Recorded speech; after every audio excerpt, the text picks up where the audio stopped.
Crop cutting है क्या? क्योंकि क्रॉप कटिंग एक ऐसा मामला है कि ये वास्तविक धरातल पर की नहीं जाती है। इस बात को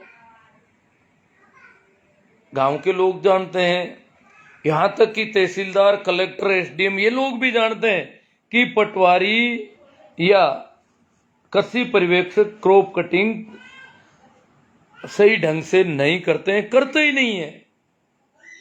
वैसे ही आंकड़े लिखने का काम करते हैं।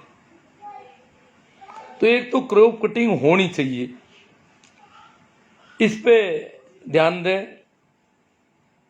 और अगर नहीं होनी चाहिए तो नहीं होती है, और वो कहते हैं आपसे कि भाई हम जो है हमें ये अनुमान कायदे से तो करनी है, परंतु वो कागजों में लिख देते हैं और वो आपका फेवर करके कुछ कर रहे हैं, तो वो आपका अपना लुकआउट है। परंतु क्रॉप कटिंग होनी चाहिए। मैं तो यही सलाह दूंगा कि वास्तविक होनी चाहिए। तो वास्तविक अब क्या है, इस बार कुछ क्रॉप कटिंग होगी, क्योंकि पटवारी और ये कृषि पर्यवेक्षक डरे हुए हैं कि क्रॉप कटिंग करनी पड़ेगी। इनको गांव बांट दिए गए हैं कि इस गांव में ये करेगा, इसमें ये करेगा। तो इस बार क्योंकि यहां जैसे हमारे पड़ोस में ही अब वो गांव खिंवसर तहसील में है डेरू गांव के पटवारी की नौकरी पर संकट आया हुआ है। गांव के सरपंच वगैरह कुछ लोगों ने उसका पक्ष लेने की कोशिश की, परंतु बात बन रही नहीं है। कुछ लोग यूं कह रहे हैं कि बेचारे के बच्चे रुल जाएंगे, क्योंकि पिछली बार उन्होंने क्रॉप कटिंग की नहीं। बताते हैं कि जो जिन किसानों के खेतों की क्रॉप कटिंग की जानी थी, वो किसान कह रहे हैं कि हमारे हस्ताक्षर नहीं है, हमें पता ही नहीं हमारे खेतों में कब क्रॉप कटिंग कर दी गई। अब किसान जब खुद खेत का खातेदार किसान कहता है कि मुझे पता ही नहीं क्रॉप कटिंग कब की मेरे खेत की, जबकि कायदे से क्रॉप कटिंग में किसान उसका मेंबर है, किसान के हस्ताक्षर हैं। अब वो कह रहे हैं हमारे जाली हस्ताक्षर हैं। जो आदमी कहता है कि मैं तो हिंदी इंग्लिश सब तरह के हस्ताक्षर करता हूं, मेरा अंगूठा लगाया, तो अंगूठा जांच का विषय हो गया और ये तय हो गया कि वो हस्ताक्षर सारे जाली हैं। क्रॉप कटिंग वहां की नहीं गई थी। क्रॉप कटिंग वहां तो क्या, लगभग 99.99% गांवों में क्रॉप कटिंग नहीं की जाती है। सभी जगह ऐसे ही करते हैं, परंतु किसान के अगर जाली हस्ताक्षर करते हैं, ये मामला काफी गंभीर हो जाता है, क्योंकि वो किसान इनकार कर रहा है कि मेरे खेत में क्रॉप कटिंग नहीं की गई। आप कैसे साबित करोगे इसको? और अगर किसान झूठा इनकार करता है तो पटवारी की ड्यूटी है कि पटवारी या जो भी क्रॉप कटिंग करता है, मैं नाम नहीं लूं, कृषि पर्यवेक्षक भी कर रहे हैं कई जगह, उनकी ड्यूटी है कि वो क्रॉप कटिंग के समय गांव के अधिकतर लोगों को सूचना दें, ताकि वो किसान इनकार करे तो वो लोग कहेंगे नहीं हम साथ में थे, क्रॉप कटिंग हमारे सामने हुई, उनके भी हस्ताक्षर ले लें। ये तो क्रॉप कटिंग की नहीं इसलिए इनकार कर रहे हैं और किसानों को नुकसान हो गया। जो करोड़ों रुपये उस गांव का क्लेम बनता था वो उनको मिला नहीं। वो कह रहे हैं हम हमारे करोड़ों रुपए गंवा दें पटवारी की नौकरी बचाने के लिए। क्यों? कल को और कोई करेगा ऐसी हरकतें। तो एक तो यह है कि क्रॉप कटिंग इस बार कुछ लोग करेंगे, जरूर करेंगे। काफी डर हो गया है, कई गांवों में जागरूकता आई है। अब क्रॉप कटिंग करेंगे तो हम क्या करेंगे? क्रॉप कटिंग की कैसे जाती है गांव में, ये कुछ विषय है। प्रत्येक तहसील के लगभग प्रत्येक गांव में क्रॉप कटिंग की जाती है, 5-4 गांवों को छोड़ करके। तहसील में 5-4 गांव छोड़ दिए जाते हैं, वो उस गिरदावर सर्किल की औसत क्रॉप कटिंग उन गांवों पर लागू होती है। बाकी हर गांव में, हर पटवार हल्का में नहीं, हर गांव में, एक पटवार हल्का में अगर 5 गांव है तो 5 में ही अलग अलग क्रॉप कटिंग होगी। अब क्रॉप कटिंग होती कैसे है, किसके खेत में क्रॉप कटिंग करनी है, ये कौन डिसाइड करेगा? क्या गांव के लोग बैठक करेंगे, क्या सरपंच तय करेगा, या पटवारी या कृषि पर्यवेक्षक तय करेगा कि इस खेत की इस जगह पर क्रॉप कटिंग करनी है? नहीं, ऐसा कुछ नहीं है, ये रैंडम नंबर से तय होता है। Revenue department Rajasthan Ajmer random number जारी करता है हर गांव के लिए, हर फसल का, कि अमुक गांव की बाजरे की फसल के 2 प्रयोग इन रैंडम नंबर से जो खसरा नंबर निकल के आता है उस खसरे का करना है।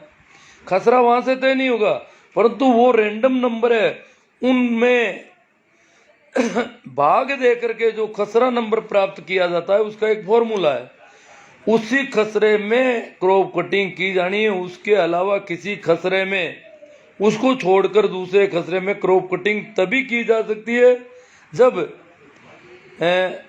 पर्टिकुलर फसल, जैसे बाजरे की क्रॉप कटिंग खसरा नंबर 523 आया है और 523 में बाजरा नहीं है, हो सकता है 523 नंबर खसरा कोई रास्ता हो, 523 कोई तालाब हो, कोई मगरा हो, कोई ऐसी जमीन हो जिसमें खेती नहीं की जाती हो, या 523 में बाजरा की जगह और कोई फसल बोई गई हो, तो जस्ट उससे अगला 524।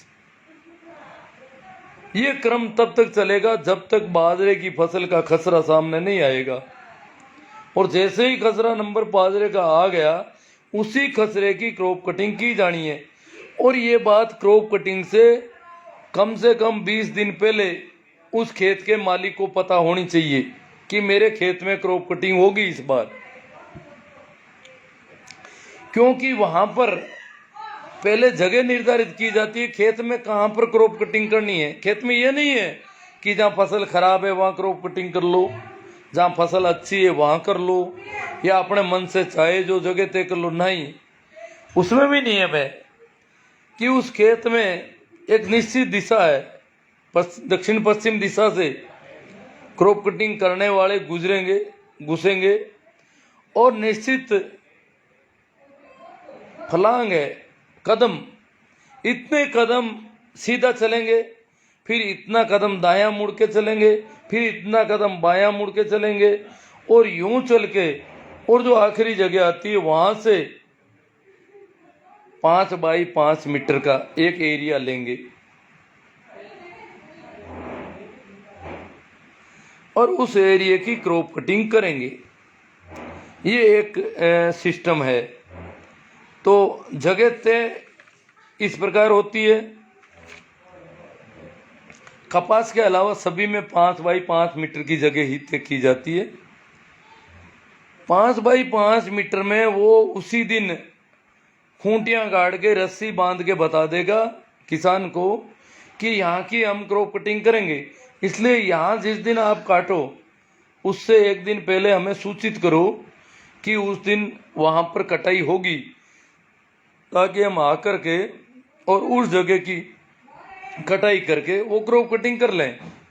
और फिर उसका पहली बार गीला वजन होगा, फिर उसको सीलबंद करके रख दिया जाएगा, रोज उसको सुखाया जाएगा, फिर उसमें से अनाज निकाल करके उसका वजन होगा, फिर अनाज को कुछ दिन और सुखाया जाएगा, फिर वो आखिर में जो वजन होगा उसका शायद 400 गुना होगा। 5 बाई 25 मीटर होता है, 5 बाई 5, 5 गुना 5 बराबर 25 वर्ग मीटर, और 10,000 वर्ग मीटर का 1 हेक्टर होता है, 100 गुना 100 मीटर, तो इसका मतलब 25 का 400 गुना, ठीक है, 400 गुना करके और वो उपज निकाली जाएगी कि इस गांव में मूंग की फसल प्रति हेक्टर इतने क्विंटल हुई। ये है क्रॉप कटिंग। अब जो मैं पैर काटने वाली बात कर रहा, अपने पैरों पर कुल्हाड़ी मारने की बात कर रहा था, उस पे आता हूं। वो क्या है आखिर? वो यूं है इस बार जैसे फसल काफी अच्छी है, जहां मेरा विचरण है वहां मैं देख रहा हूं बरसात अच्छी थी, फसल ठीक है। अब फसल ठीक है तो जितनी है उतनी लिखी जानी चाहिए। अब एक जो मूर्खता बहुत लंबे समय से चली आ रही है, हम क्या करते हैं, पटवारी या कृषि प्रयोग पर दबाव बनाते हैं कि 1 हेक्टर में 10 क्विंटल हो रहा है पर आप 3 क्विंटल ही लिख दो। अब 1 हेक्टर में अगर 10 क्विंटल पैदावार है और अगर 3 क्विंटल लिखी जा रही है तो आपके पैरों पर कुल्हाड़ी मारी जा रही है, आपका नुकसान हो रहा है सीधा सीधा। ये कैसे, ये समझना पड़ेगा। आपके अच्छी पैदावार है फिर भी आप कम लिखवा रहे हो तो नुकसान आपका हो रहा है, क्योंकि प्रति वर्ष आपको क्रॉप कटिंग के जरिए बीमा क्लेम मिलने वाला नहीं है।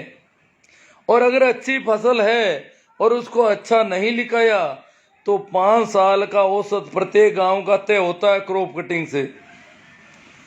पिछले 5 साल का औसत कितना है, पिछले 7 सालों का में से 2 कमजोर साल निकाल करके और 5 साल का औसत, अगर आपके खेत में 10 क्विंटल प्रति हेक्टर फसल हो गई आपके गांव में कोई पर्टिकुलर फसल और आपने 3 क्विंटल लिखा दी तो आपने औसत को नीचे गिरा दिया। और औसत अगर नीचे गिर गया तो फिर कभी 2 क्विंटल होगी, 1 क्विंटल होगी तो भी आपको कुछ नहीं मिलेगा, क्योंकि उस समय आप औसत के आसपास हो गए। ज़्यादा से ज़्यादा 10% नुकसान, 15% नुकसान, 20% नुकसान। और अगर आपने 10 क्विंटल लिखवा दी तो आपके गांव का औसत बढ़ गया। अब कभी आपके 3 क्विंटल भी होगी तो आपको काफ़ी क्लेम मिलने की संभावना बढ़ जाती है। ये है मोटी बात। ये बात हर गांव में लोग जाने कि हमारे अगर फसल अच्छी है, 10 क्विंटल पैदावार है, अगर वो 9 क्विंटल लिखता है तो आपका नुकसान कर रहा है। हाँ, 10 क्विंटल से अगर 5 किलो भी ज़्यादा लिखता है तो वो आपका फायदा कर रहा है। कम लिखने में आपका कोई फायदा नहीं हो रहा है, क्योंकि जितना कम लिखा जाएगा उतना आपका पुराना गांव का औसत कम होगा। वहाँ आंकड़े जो बनेंगे वो कहेंगे कि इस गांव में मूंग की फसल इतनी ही होती है, क्योंकि इसका औसत कमजोर है गांव का, इसलिए इससे अगर कम हो जाती है थोड़ी बहुत तो उतना प्रतिशत कम कर लो। इस गांव में तो जो भी फसल है जितनी हुई है उससे कम मत लिखने दो कभी भी। क्रॉप कटिंग में यह ध्यान रखना है, जहां जहां अच्छी फसल है, अच्छी पैदावार है, वो पूरी लिखवाई जाए, कम किसी भी हालत में नहीं लिखवाई जाए। जहां बहुत कम पैदावार है, लगता है कि पिछली औसत से काफी कम है, वहां अधिक मत लिखने दो, वहां जितनी है उतनी लिखो। अगर कोई थोड़ी बहुत भी अधिक लिख रहा है तो आपका नुकसान कर रहा है। ये चीजें ध्यान रखने की है। हमारी कम लिखवाने की आदत पड़ गई गाँव में, और बड़े राजी होते हैं गांव वाले। हमने पटवारी जी से कह करके 10 क्विंटल पैदावार थी, हमने कहा 3 क्विंटल लिख दो यार, पटवारी जी हमारा कहना मान गए। ये कंपनी का फायदा कर दिया सीधा, आपका कोई फायदा नहीं हो रहा है। 3 क्विंटल है तो 3 क्विंटल आपका औसत है, आपको कुछ भी नहीं मिलने वाला। परंतु अगर 10 क्विंटल लिखी है, अगली साल 3 क्विंटल बाई दी वे हो गई तो आपको क्लेम मिलेगा। ये है ध्यान रखने वाली बात। और ये बात पता नहीं कैसे पहुंचेगी। पिछली बार मैंने खूब लाइव किए, खूब बातें की लोगों से, बहुत ज़्यादा भाषण दिए, बहुत ज़्यादा हुई। आज फिर लोगों से बात करते हुए मुझे लगा कि लोग कह रहे हैं यार कम लिखनी है, कम लिखनी है। अरे अच्छी पैदावार है, कम क्यों लिखवा रहे हो? अगर जानबूझकर खेत में गलत जगह से करता है, जहाँ अच्छी फसल नहीं है उसको छांटता है और नियम के विरुद्ध कर रहा है, तो ध्यान रखो, एक भी पौधा अगर उस 5 बाई 5 मीटर में आ रहा है और उसको अलग छांटा जा रहा है तो मत छांटने दो कि नहीं ये लो 5 बाई 5 मीटर में, और 5 बाई 5 मीटर में ये लो 2 किलो अनाज हो गया, 2 किला, 2 किला का 400 गुना हो जाएगा। इसका मतलब 8 क्विंटल पैदावार 1 हेक्टर में हो जाएगी। अगर 5 बाई 5 मीटर में 2 किलो अनाज है और आप ध्यान नहीं रखते हो या आप बेवकूफ़ी कर जाते हो कि उसमें से कुछ फलियां तोड़ ली चोरी छिपे, या कुछ पौधों को उस लाइन से इधर हटा दिया रस्सी से, तो वो 2 किलो की बजाय कम हो जाएंगे और उससे आपकी प्रति हेक्टेयर उपज कम हो जाएगी। आपके पूरे गांव का अगले कई सालों तक का नुकसान कर दोगे आप। इसलिए अच्छी फसल है तो उसे अच्छी फसल लिखने की कोशिश में ध्यान इस बात का रखो कि अच्छी लिखी जाए। यूं नहीं है कि आप उनका सहयोग करो, यहाँ कम लिख दो साहब, आप अगले कई वर्षों के लिए नुकसान कर दोगे अपना। ये होता अपने पैरों पर कुल्हाड़ी मारना।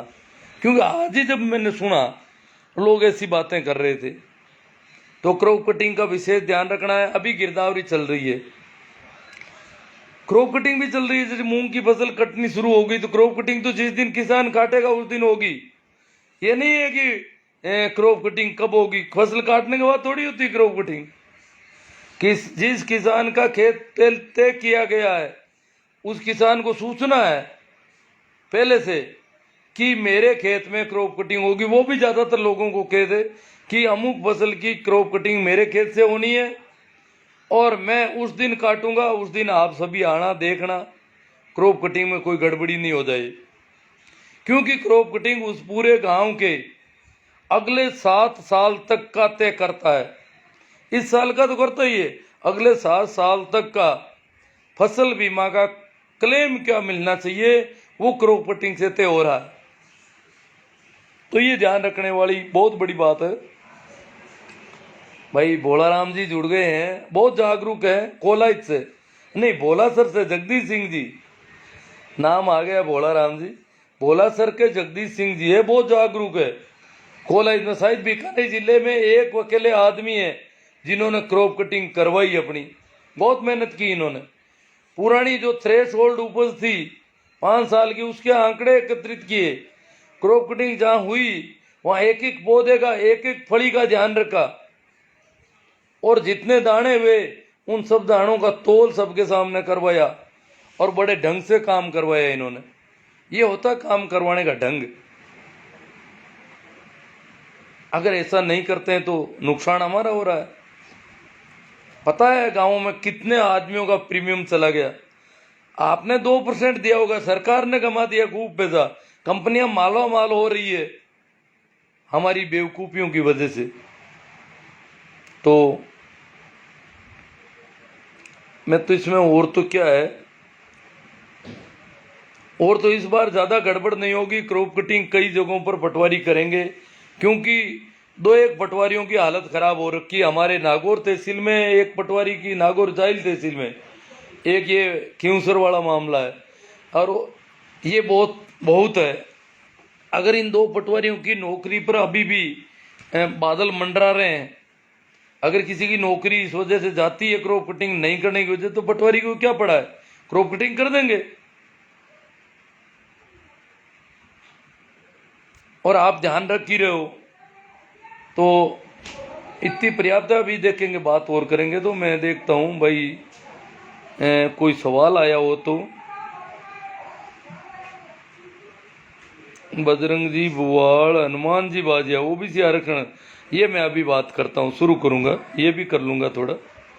साहिब सरकार वासिंग, उसमें भी हम पता नहीं क्या क्या धोखा खा जाते हैं।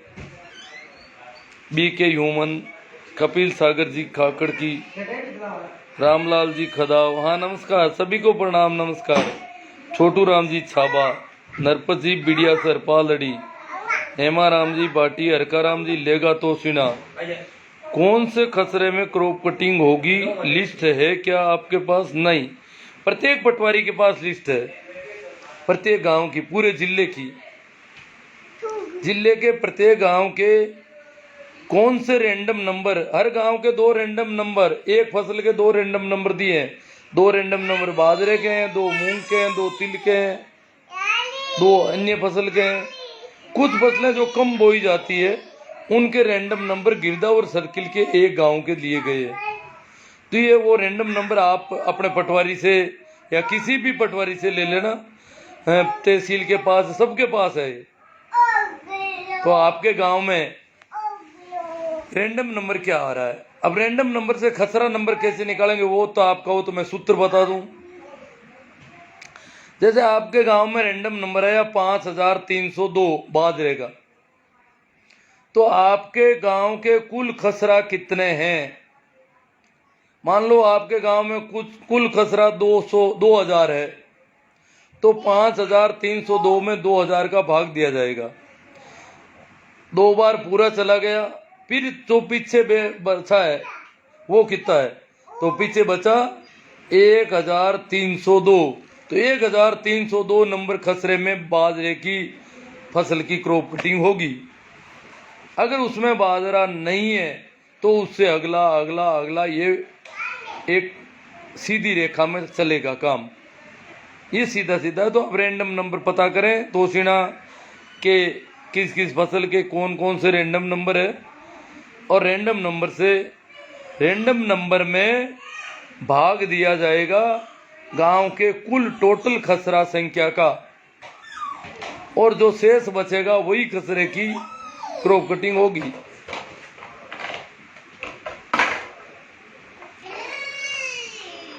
जय सराम जी जानी, मूला राम जी मेहरिया, निम्बा राम जी ताडा, अभिनव हेमराज जी बींचर, धीरेन्द्र जी मूंदलिया जाट, जैसा राम जी मदन जी राकावत, महेंद्र जी सारण मुके, राकेश जी खोकर। राकेश जी बहुत जागरूक व्यक्ति हैं, और राकेश जी अभी युवा हैं और पूरे तैयार हैं। मेरे जैसा आदमी क्या छुड़ता वगैरह है नहीं, करूं तो क्या करूं, तो ये अपेक्षा की जाती है कि वो अपनी डुकियों की डाणी गोटन वगैरह में विशेष ध्यान रखेंगे। और हमारे BKU के बहुत ही सक्रिय कार्यकर्ता है।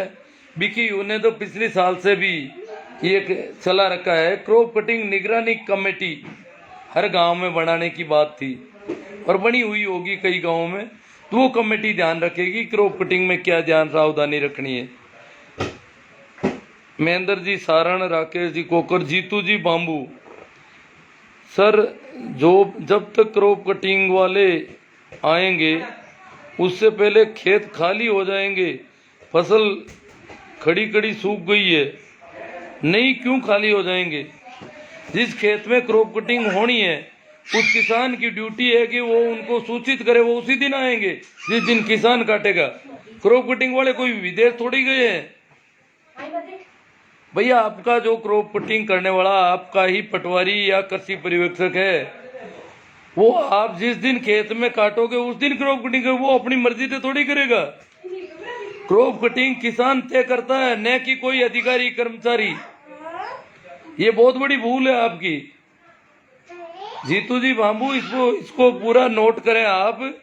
क्रॉप कटिंग जिस आपके गांव में पता करो कि किस किस के खेत में मूंग की क्रॉप कटिंग होगी, किस में बाजरे की होगी। उन खेत वाले जिस दिन काटेंगे उस दिन क्रॉप कटिंग वालों को बुलाएंगे। क्रॉप कटिंग ये थोड़ी है कि किसान की फसल काटने की तारीख हो दूसरी है, क्रॉप कटिंग किसी दूसरी तारीख को वो कर लेंगे, नहीं। जिस दिन किसान काटेगा उस दिन होगी क्रॉप कटिंग। खेत खाली कैसे हो जाएगा? जिस खेत में क्रॉप कटिंग होनी है क्रॉप कटिंग वालों को आना पड़ेगा उसी दिन। धीरेन्द्र जी मूंदलिया जाट, जगदीश सिंह जी भाटी भोला सर। ये जगदीश सिंह जी बहुत ही जागरूक व्यक्ति हैं, और मैंने इनका जिक्र किया था पहले भी कि इन्होंने कैसे क्रॉप कटिंग करवाई, कितनी मेहनत की।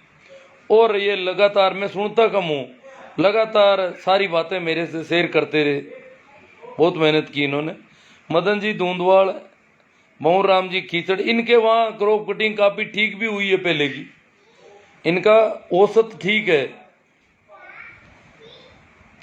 और औसत ठीक नहीं होगा तो क्लेम कभी नहीं मिलेगा जिंदगी में।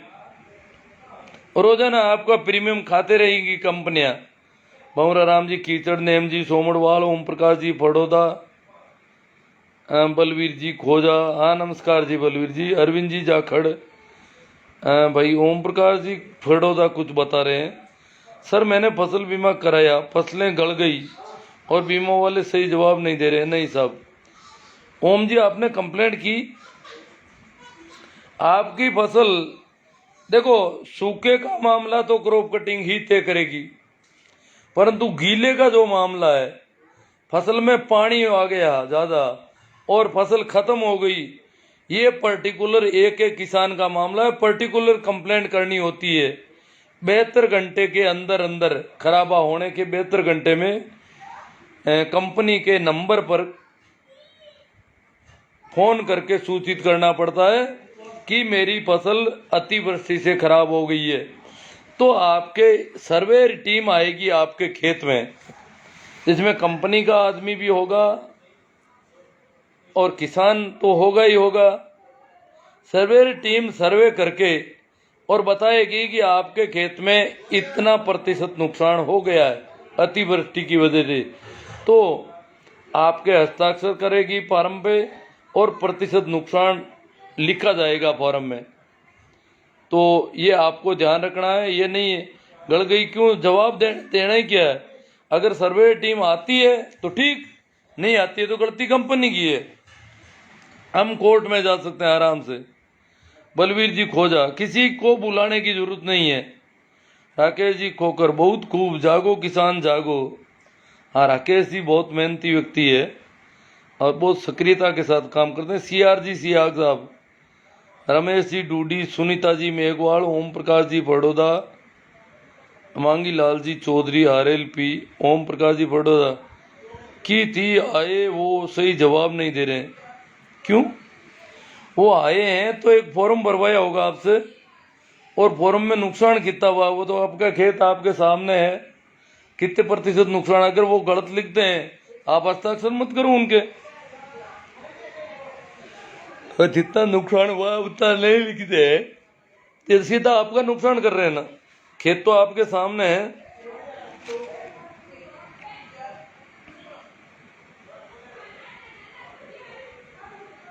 चलो, मैं मानाराम जी सीमर, इसके तो बात काफ़ी हो गई और कुछ कुछ मन भी नहीं करता, कई बार लगता यूँ है कि तेरी बातों का फर्क क्या पड़ रहा है। खैर, मेरी जिम्मेवारी थी, मैंने क्या है कि सुनता कम हूँ पर एक आध जने के पास कभी बैठ के थोड़ी बात कर लेता हूँ, तो मुझे पता लगा कि लोग तो अभी भी अच्छी फसल है फिर भी कम लिखाने की कोशिश करेंगे, क्योंकि बहुत बड़ी संख्या में लोगों को जानकारी नहीं है कि कम लिखाने का कितना नुकसान हो जाएगा। हमारे अगले 7 साल तक का नुकसान हम कर देंगे अगर फसल अच्छी है और कम लिखवा दी तो दूसरा तो OBC आरक्षण की बात, एक सवाल आ गया, कर लेता हूं थोड़ी बात। देखो, एक तो ये आरक्षण है क्या,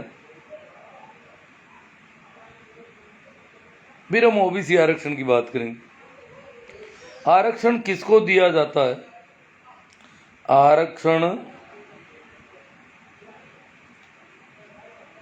आरक्षण कोई मेहरबानी या कोई सहयोग ऐसा कुछ नहीं है, और आरक्षण किसी का होना भी नहीं चाहिए। अगर देखा जाए तो हमारे देश में आरक्षण हजारों साल से चल रहा है।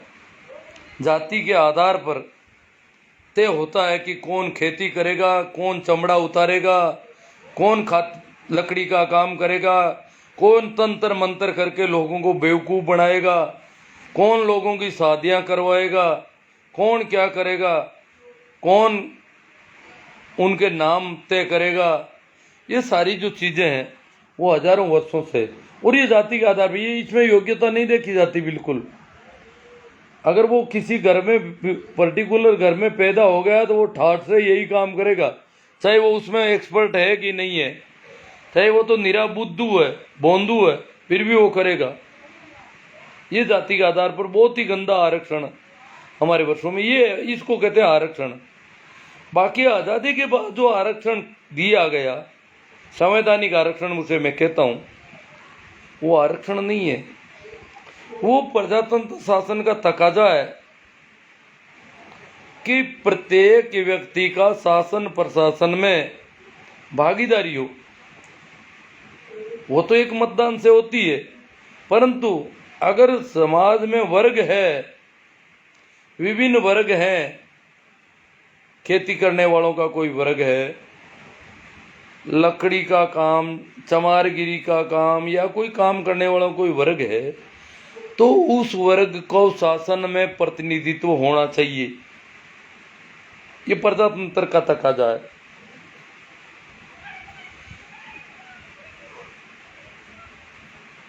क्योंकि यहाँ पर बहुत बड़ी संख्या का शासन में कभी कोई प्रतिनिधित्व नहीं रहा, कारण उनको पढ़ने लिखने पर भी पाबंदी रही। उनकी किसी भी पीढ़ी में कोई भी व्यक्ति पढ़ लिख नहीं पाया। तो इस प्रकार एक तरह से बेड़ियों में झगड़ा रखा गया। अब उन लोगों को सीधा अगर छूट में रखें तो शासन प्रशासन में उनकी भागीदारी नहीं बनेगी। उनके लिए कुछ अलग क्राइटेरिया तय करना पड़ेगा, तब उनको प्रतिनिधित्व मिलेगा। वो क्राइटेरिया है कि उनकी आबादी कितनी है, क्योंकि प्रतिभाएं प्रत्येक जाति वर्ग में पैदा होती है, प्रत्येक गांव शहर में होती है। ये नहीं है कि प्रतिभाएं केवल लोडा में होती है, माथुर में होती है या मिश्रा में होती है। नहीं, प्रतिभाएं आदिवासी के घर में भी प्रतिभावान बच्चा पैदा हो सकता है, अनुसूचित जाति के घरों में भी प्रतिभावान बच्चे पैदा हो सकते हैं, परंतु उनको वातावरण अलग मिलता है। प्रतिभाएं प्रत्येक वर्ग में बराबर पैदा होती है। ये प्रकृति का सिस्टम है, हमारा नहीं। अब परिस्थितियां अलग अलग है। एक बच्चे का बाप अंगूठा छाप है, माँ अंगूठा छाप है, उनको पता नहीं बच्चा कौन सा कोर्स पढ़ रहा है, उसको कोई गाइडेंस नहीं कि आगे क्या करना होता होगा, कौन सी लाइन पकड़ेगा तो इसको ठीक रहेगा।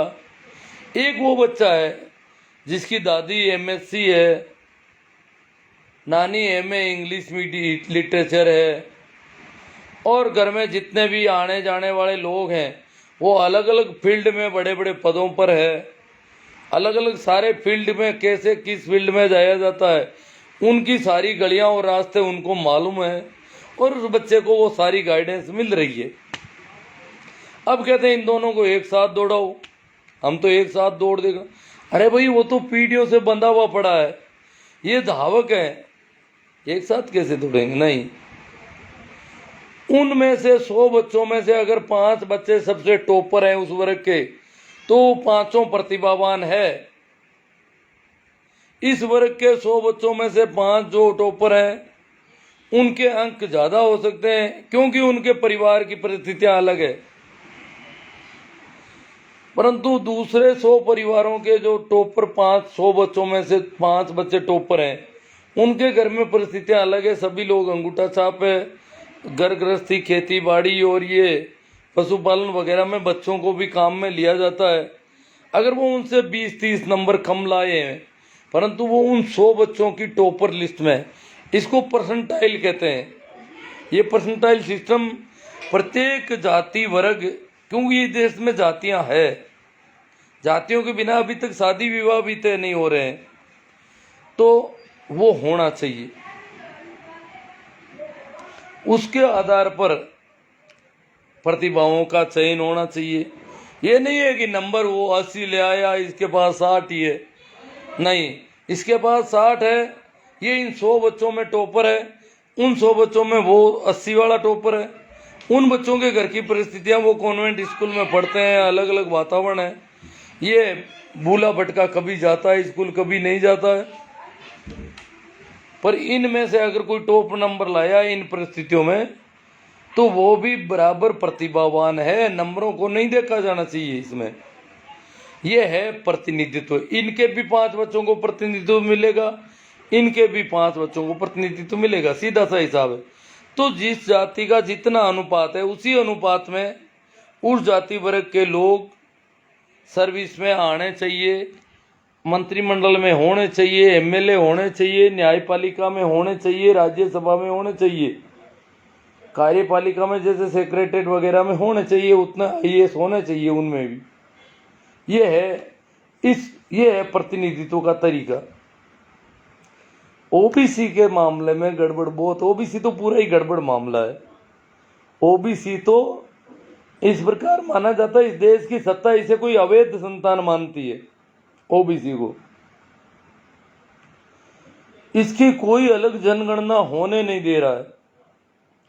और विशेषकर से ये मोदी सरकार, इन्होंने 11 की जनगणना को 14 में बुरी तरह से रोक दिया, प्रकाशित करने पर रोक लगा रखी है। जनगणना भी हुई है परंतु प्रकाश में नहीं लाए जा रहे आंकड़े। तो प्रकाश जब आंकड़े ही नहीं है तो 27% आरक्षण क्यों? क्या इनकी आबादी 27% है? भाई दी इनकी आबादी 10% ही होगी ओबीसी की, सिर्फ 27 क्यों दे दिया गया? या इनकी आबादी 54% है, फिर 27 क्यों दिया गया? ये कई सवाल खड़े करता है। जब अलग से जनगणना नहीं है तो 27% ओबीसी को क्यों दिया गया? ईडब्ल्यूएस को 10% क्यों दिया गया? ये सवाल है।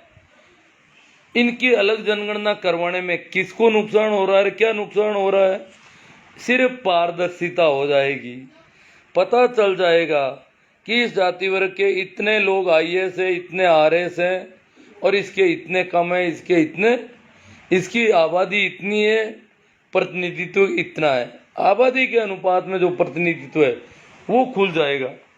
ये गड़बड़ है। तो ओबीसी को तो वैसे सत्ता जो है अवैध संतान मानती है। ओबीसी के खुद के एमएलए एमपी ओबीसी का पक्ष नहीं लेना चाहते। जिस प्रकार एससी एसटी वाले एससी एसटी की बात ही नहीं करते, क्योंकि सभी मानते हैं कि राजनीतिक दलों के मालिक और हैं, मीडिया के मालिक और हैं, और वो लोग तय करेंगे उनका राजनीतिक भविष्य, मीडिया के मालिक और राजनीतिक दलों के मालिक। और अगर हमने ओबीसी का, एससी का, एसटी का पक्ष ले लिया तो ऊंची जाति के लोग नाराज हो जाएंगे और वो ऐसी हवा खराब करेंगे कि राजनीति में कभी उठकर खड़े करने लायक नहीं रह जाएंगे। इसलिए सारे राजनेता, लगभग सारे राजनेता स्वर्ण जाति के लोगों से भयभीत है, ऊंची जाति के लोगों से भयभीत है। अब ओबीसी में जो अभी राजस्थान में जो गड़बड़ चल रही है वो 17 अप्रैल 2018 का मामला है। एक परिपत्र ऐसा आया कि हॉरिजॉन्टल आरक्षण लागू कर दिया। वर्टिकल जो आरक्षण होना चाहिए था, खड़ा आरक्षण, वो प्रत्येक वर्ग में से उसका निश्चित अनुपात होता है, उस अनुपात में प्रतिशत होता और वो प्रत्येक वर्ग में से फौजियों की संख्या होती। परंतु यहां गड़बड़ कर दी। जैसे जनरल में जो फौजी आ रहे हैं वो जनरल में आएंगे जितना प्रतिशत आने चाहिए, वो चाहे ओबीसी के हों, ओबीसी के हैं तो वो जनरल में काउंट होने चाहिए। परंतु जनरल फौजी के हिसाब से काउंट तो भूतपूर्व सैनिक के हिसाब से सिलेक्शन हो रहा है और काउंट उनको ओबीसी में कर दिया जा रहा है, क्योंकि अधिकतर ओबीसी के हैं। और इस वजह से ओबीसी के पुरुष अभ्यर्थियों का पूरा नुकसान हो रहा है 4 साल से। अब थोड़ी थोड़ी आंखें खुलनी शुरू हुई है कि वर्टिकल आरक्षण होना चाहिए। ओबीसी को अगर 21% दे तो 21% फौजी आर्मी वाले ओबीसी कोटे से होंगे, बाकी जो सेलेक्ट हो रहे हैं आर्मी वाले वो जनरल में जाएंगे। इससे ज्यादा ओबीसी से नहीं लिए जा सकते। तो इसमें भूतपूर्व सैनिकों का कोई नुकसान नहीं। कुछ बच्चे हैं बेवकूफ से हैं कि भूतपूर्व सैनिकों का नहीं, भूतपूर्व सैनिकों को तो 12.5% पूरा मिल रहा है, पहले से वही मिलेगा, उन्हीं का सिलेक्शन होगा, पर उनकी काउंटिंग प्रत्येक वर्ग में होगी। अभी तक वो काउंटिंग सारी ओबीसी में हो रही है, ये फर्क है। और भी बीमारी है रोस्टर रजिस्टर वाली, बहुत बड़ी बीमारी है। रोस्टर रजिस्टर मेंटेन नहीं किया जा रहा। जैसे मैं सर्विस करता हूं, अभी मेरी जाति को ओबीसी माना जाता है, परंतु जब मैं पढ़ता था, जब मैं सर्विस लगा था, तब मैं ओबीसी का नहीं था। उस समय तक ओबीसी जाति भी नहीं थी। तो मैं ओबीसी का नहीं था, मैं ओबीसी के हिसाब से सिलेक्टेड नहीं हूँ, मैं जनरल कोटे से सिलेक्टेड हूँ, तो रोस्टर रजिस्टर में मैं जनरल कोटे का प्रतिनिधित्व करता हूँ, मुझे मेरी काउंटिंग जनरल में होनी चाहिए। परंतु जनरल से जो सिलेक्टेड है, रोस्टर रजिस्टर कहता है कि जो बजे जनरल सिलेक्टेड है वो जनरल में लिखे जाएं, जो ओबीसी से सिलेक्टेड है वो ओबीसी में लिखे जाएं, जो एससी से सिलेक्टेड है वो एससी में लिखे जाएं। तो परंतु रोस्टर रजिस्टर मेंटेन नहीं किया जा रहा है, कारण कि एससी एसटी ओबीसी को नुकसान पहुंचाना जरूरी है। इसके लिए जनरल से सिलेक्टेड है उनको भी सबको ओबीसी में लिख दिया जा रहा है और कहते हैं कि आपकी तो भर्तियां पूरी हो गई और अब जो वैकेंसी निकलेगी वो सारी ईडब्ल्यूएस की निकलेगी। क्यों भाई? क्योंकि उनके पद खाली पड़े हैं अभी। ये इस प्रकार की बेवकूफ़ी जो हो रही है उस पर और मैं बात करूँगा भाई। पेमाराम जी, अब पता नहीं कितने और लोग जुड़े होंगे। मैं यही समाप्त करता हूँ। धन्यवाद, प्रणाम, नमस्कार, राम राम।